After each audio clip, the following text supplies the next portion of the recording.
Hi అండి అందరికీ.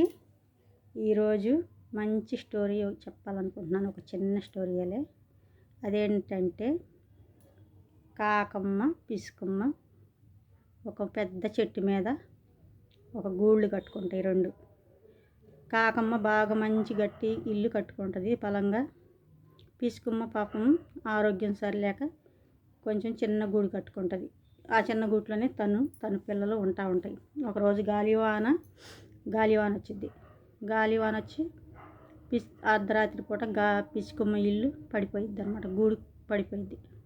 పడిపోయిన తర్వాత ఆ పిల్లలను తీసుకొని పక్కింటి కాకమ్మ దగ్గరికి వెళ్ళి, కాకమ్మ తలుపు తీయమ్మ, తెల్లారి పొద్దున్నే నేను వెళ్ళిపోతాను, నేను వేరే చెట్టు మీద ఎక్కడైనా మళ్ళీ గూడు కట్టుకుంటాను వర్షం తగ్గినాక అని ఎంతో బ్రతిమలాడిద్ది.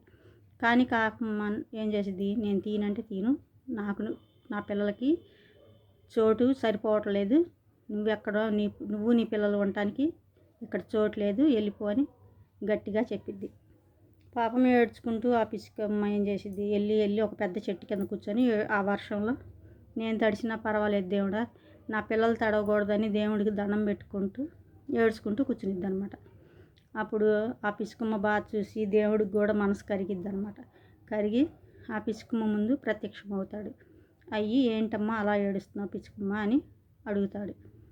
ఇలా జరిగింది స్వామి, రాత్రి నా ఇందాక గూడు పడిపోయింది, కాకమ్మ గూడు కాడికి వెళ్తే నన్ను రానిలేదు, నేను తడిచినా పర్వాలేదు, నా పిల్లలు తడిచిపోతున్నాయి, అసలే ఆరోగ్యం బాగలేదు వాళ్ళకి అని బోర్న ఏడుస్తూ ఉంటుంది అనమాట. అప్పుడు దేవుడు మనసు కరిగి ఒక మంచి గట్టి ఇల్లు ఆ పిసుకమ్మకి ఇస్తాడనమాట.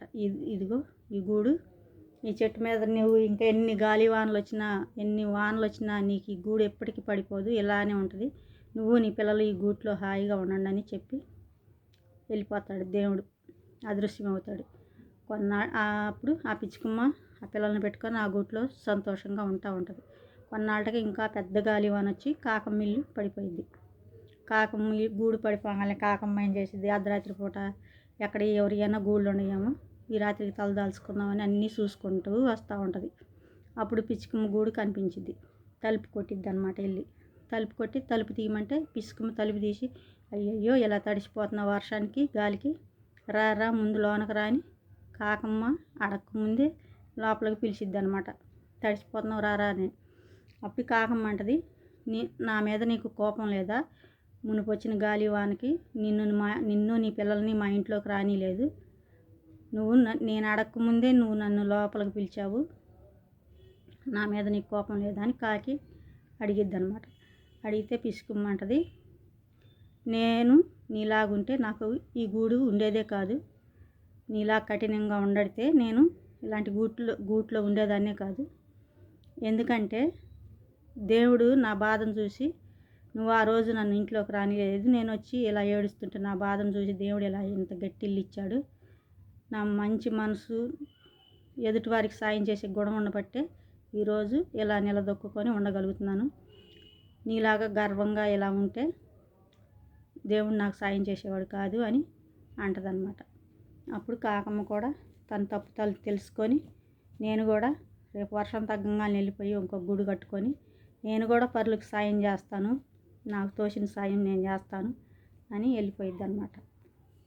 అలాగే మనుషులు కూడా 100,000 కోట్లు ఉన్నా కూడా సాయం చేసే గుణం లేకపోతే పేదవాడి కిందే లెక్క. ఎందుకంటే దేవుడి దృష్టిలో మంచి మనసు, ఎదుటివారికి సాయం చేసే గుణం ఉండేవాళ్ళని దేవుడు ఆదుకుంటాడు. ఏ ఆపద వచ్చినా కూడా మన దగ్గర ఎన్నో వేల కోట్లు ఉన్నా కూడా అవి దేనికి పనికిరావన్నమాట. చెట్టు కింద ఉండేవాళ్ళు అయినా సరే మంచి మనసు, వాళ్ళకి ఎదుటి వారికి సాయం చేసే గుణం ఉంటే వాళ్ళకి ఏ ఆపద వచ్చినా కూడా ఏదో ఒక రూపంలో వాళ్ళ ఆపదని తొలగించగలుగుతాడు దేవుడు. కాబట్టి మనం ఒకరికి సాయం చేసే స్తోమత లేదనుకోండి, మాట సాయమైనా చేసి వాళ్ళని ఆదుకునే ప్రయత్నం చేయాలన్నమాట. వీలైనంత వరకు మంచి మనసు, ఎదుటివారికి సాయం చేసే గుణం ప్రతి ఒక్కరికి ఉండాలని అందరినీ కోరుకుంటున్నాను.